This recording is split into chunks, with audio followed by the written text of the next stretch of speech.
Que se passe-t-il réellement lorsque tu démarres une embrouille avec un rappeur psychopathe et démoniaque à la fois? Et surtout aussi violent que Kentrell de Shane Golden et qui est NBA Youngboy. Quand tu te mets contre lui, la plupart du temps ça peut aller plus loin que le rap. Et dans certaines situations, tu peux même finir par rejoindre Biggie et Tupac. Salut à tous, c'est votre gars Mehdi. Aujourd'hui on va parler d'NBA Youngboy, sûrement l'un des rappeurs les plus nerveux du game. Donc si tu veux pas que je te l'envoie chez toi tel un pitbull enragé, abonne-toi vite à ma page et toutes tes erreurs elles seront effacées. Et on va commencer par G-Money, un autre rappeur de bâton rouge, la même ville que Youngboy, et son histoire à lui elle est totalement ouf. Parce que ce mec là il nous a quitté très peu de temps après avoir dit des choses très irrespectueuses envers Youngboy et sa famille. Et il s'en est plus précisément pris à sa sœur bien aimée, la petite Tylee. En grandissant à bâton rouge, Youngboy il essayait de rentrer de force dans le rap game par tous les moyens. Et l'une de ses premières collaborations sera avec ce fameux G-Money, un rappeur qui représente le gang des TBG. Et ces deux-là, ils étaient très proches au point que beaucoup pensaient qu'ils étaient de la même famille.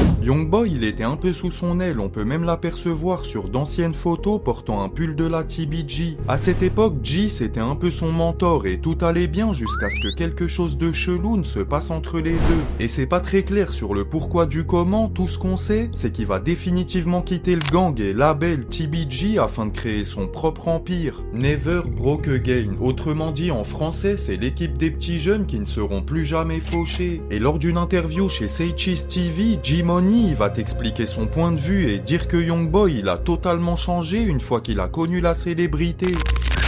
Not really. He mad about his sister too, though.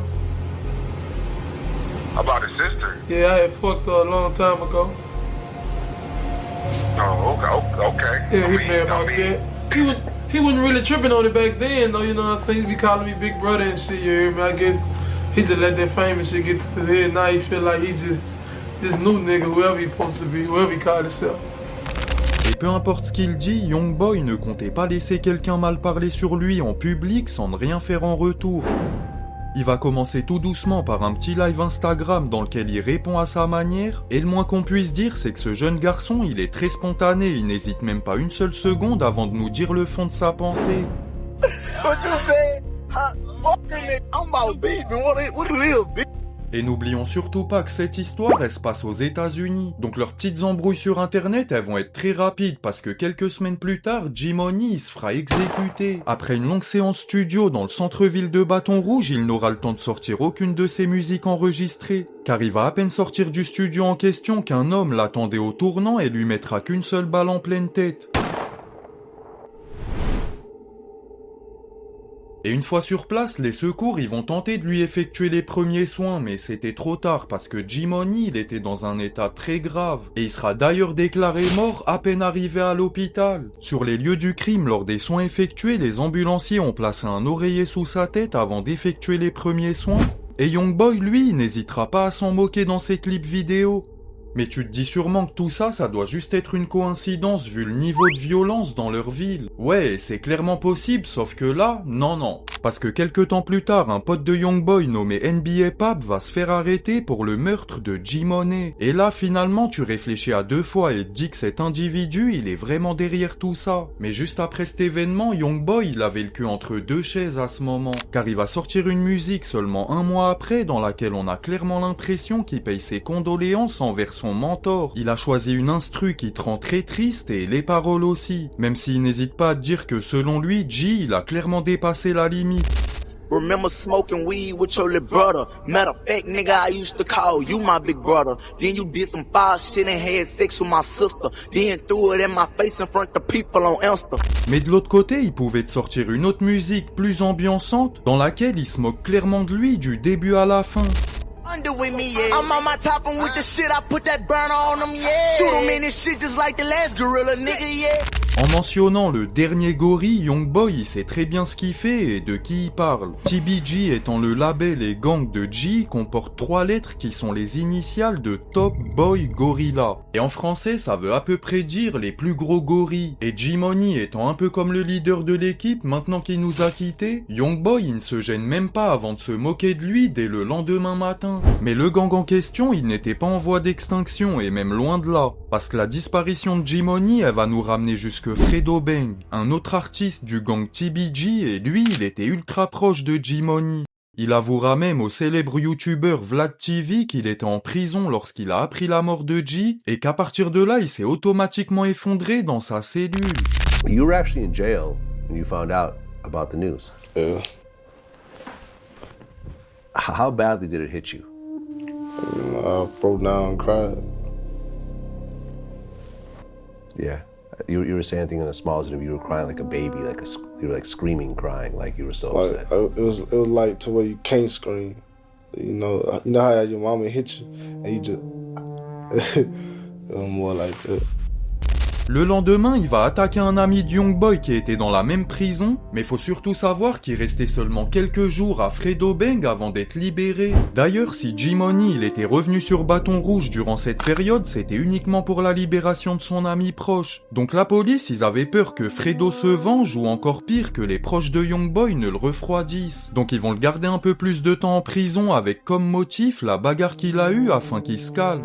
À partir de là, sur les réseaux, les gens se sont mis à dire que si Fredo avait été libéré avant, G-Money lui aurait soit évité cet incident ou alors ils seraient tous les deux morts. Mais avant tout ça, comme je vous l'ai dit, Youngboy il faisait lui-même partie de la TBG avec qui il avait une très bonne entente. Il apparaissait carrément sur la toute première vidéo de Fredo en tant que figurant. Mais une fois que G-Money s'est fait tuer et que Fredo lui a réussi à sortir de prison, la relation entre ces deux-là elle n'a fait que de se pimenter. Comme le jour où Fredo a appris que Youngboy allait sortir son projet à la même date que lui, il va lui laisser un petit message en lui disant « Devinez quoi, moi et mon fils allons sortir le même jour. Et quand tu sais le poids que Youngboy a sur internet et la fanbase de psychopathes qu'il possède, faut clairement en avoir des grosses pour oser l'appeler mon fils. En gros, c'est pas la meilleure idée de promo. » Et Youngboy, lui, s'est montré très spontané comme à son habitude, on dirait qu'il a pas de manager. Dès que tu parles de lui, il saute sur son téléphone et commence à insulter tout ton arbre généalogique. Hey, you a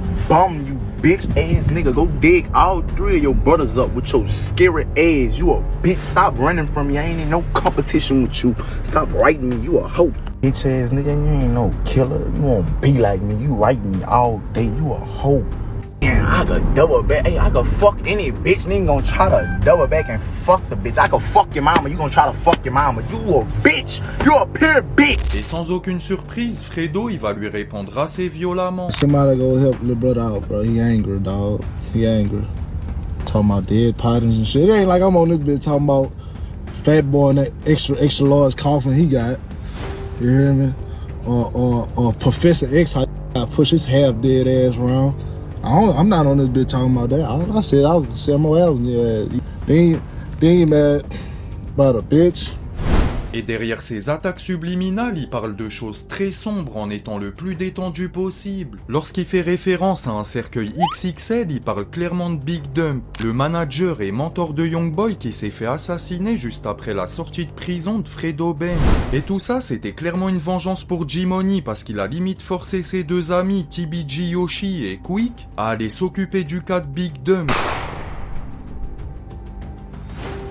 Mais bref, vous l'avez compris, ces mecs-là, ils affichent clairement leurs embrouilles sur les réseaux sociaux, mais tout ça, c'est pas la vraie vie. Et certains fans ne l'ont pas compris, car lors d'un concert, Fredo Bang va se faire traiter par un fan de Youngboy et ça va mal terminer. Parce qu'ils vont le tabasser en plein concert et sans aucune pitié, ce qui a valu aux fans un petit passage à l'hôpital. Par la suite, Fredo, il va s'exprimer sur son embrouille avec Youngboy, et clairement nous dire que tout ça, ça a pris des proportions qui n'auraient jamais dû être atteintes. C'est clair qu'en termes de chiffres de vente et de succès, Fredo Bang il pourra jamais jouer contre Youngboy. Mais dans la rue, il lui causera pas mal de problèmes en envoyant ses soldats à répétition afin de lui faire du mal.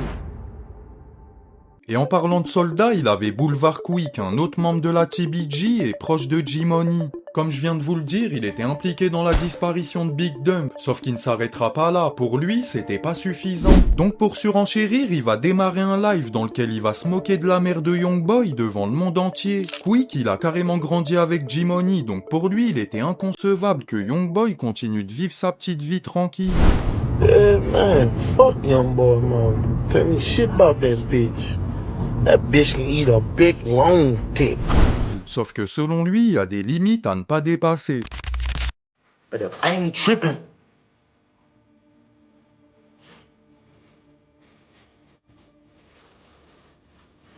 fuck my mama.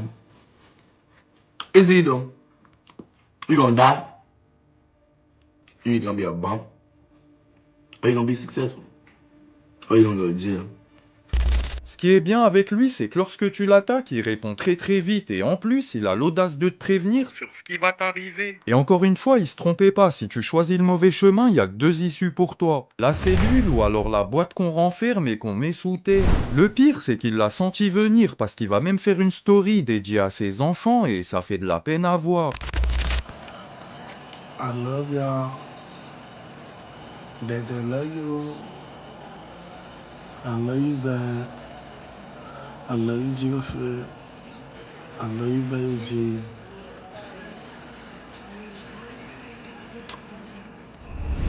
Seulement 2 semaines après le célèbre live dans lequel il s'attaque directement à Sharonda, la mère de Youngboy, il sera paisiblement chez lui lorsqu'il va subir la pire des attaques. La sonnette va retentir une seule fois et en regardant à l'œilleton, aucun livreur de pizza à l'horizon. Seulement un maxi truc en métal, supplément gros canon. Et il va tenter de s'enfuir mais y a pas plus enragé que les pitbulls de Youngboy parce qu'ils vont fracasser sa porte. Puis ça sera les derniers instants de Quick.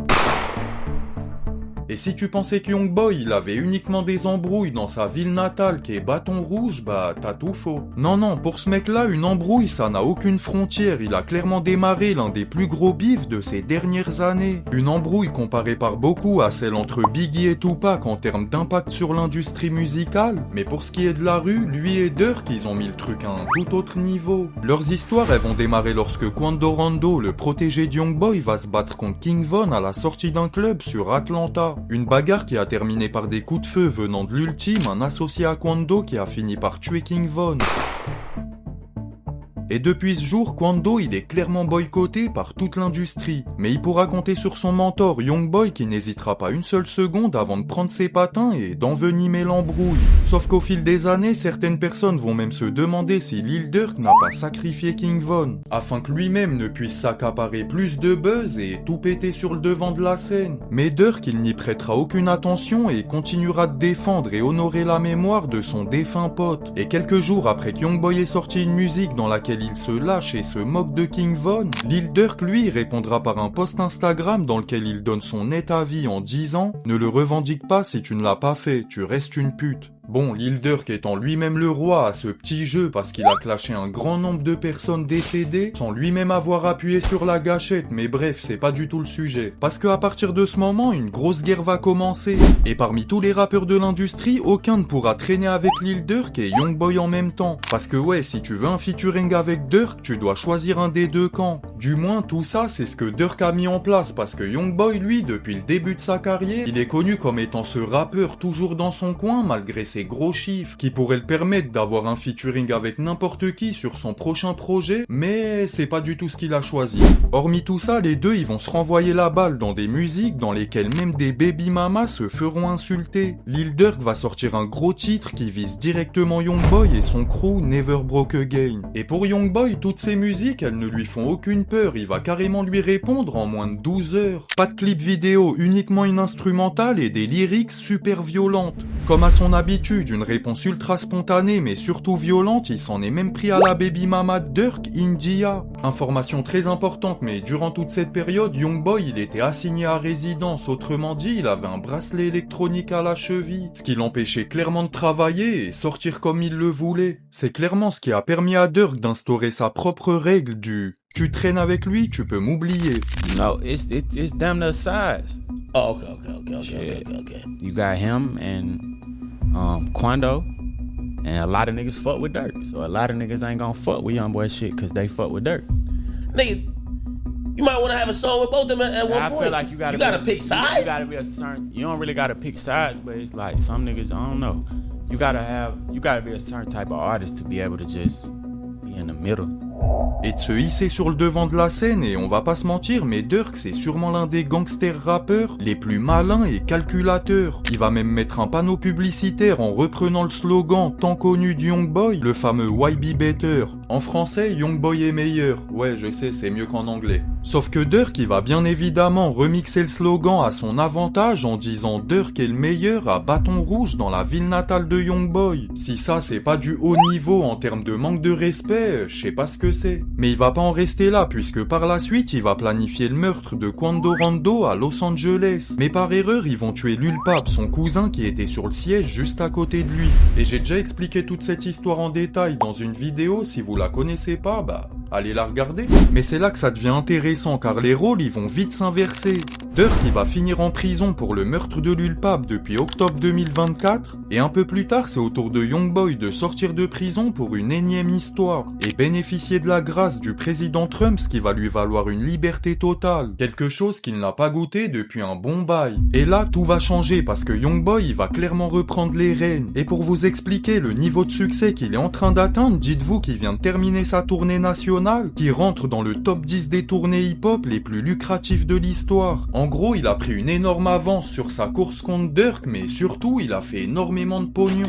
Mais surtout, des célébrités qui étaient aux côtés de Durk lorsqu'il était au top et en liberté sont aujourd'hui comme des fans au concert de Youngboy. Pour preuve que la donne a changé entre les deux, on a le célèbre youtubeur Chris d'Iconic qui a sorti une vidéo il y a 2 ans intitulée « Comment Lil Durk manipule Youngboy ». Et il avait raison parce que Durk il se montrait très intelligent et stratège. J'avais un peu l'impression que pour lui c'était juste une partie d'échecs. Du moins jusqu'il y a 2 semaines car ce même youtubeur nous a sorti une nouvelle vidéo nommée NBA Youngboy gagne contre Lil Durk. Et tout ça c'est la preuve qu'il faut jamais se réjouir trop vite de sa victoire et c'est aussi valable pour Youngboy aujourd'hui. Et si je dois vous donner mon point de vue en tant que grand fan et consommateur de la musique de Youngboy ainsi que celle de Lil Durk, je vous dirais que je déteste le côté de Durk qui a essayé de se mettre toute l'industrie de son côté, mais il a été très intelligent parce qu'il a toujours su comment énerver Youngboy qui lui vient de Bâton Rouge. Situé dans le sud du pays, pour moi leur ville jumelle ça serait Marseille parce qu'ils ont tous le sang chaud. Mais blague à part, tous ces mecs Youngboy, King Von comme Lil Durk auraient pu nous faire des feats incroyables ensemble. D'ailleurs Youngboy et King Von ils en avaient un featuring en commun jusqu'à leur embrouille mortelle. Mais le problème c'est que les auditeurs aujourd'hui on aime beaucoup la violence et le sang et je m'inclus clairement là-dedans. Mais faut savoir qu'il n'y a pas besoin de tout ça pour avoir une carrière à grand succès. Mais bon, je suppose que c'est leur vie et celle qu'ils ont décidé de mener. En tout cas, c'était tout pour cette vidéo et si tu veux pas être le prochain sur la liste de Youngboy parce que oui, j'ai son numéro, abonne-toi vite à ma page et n'oublie pas, big cœur sur vous.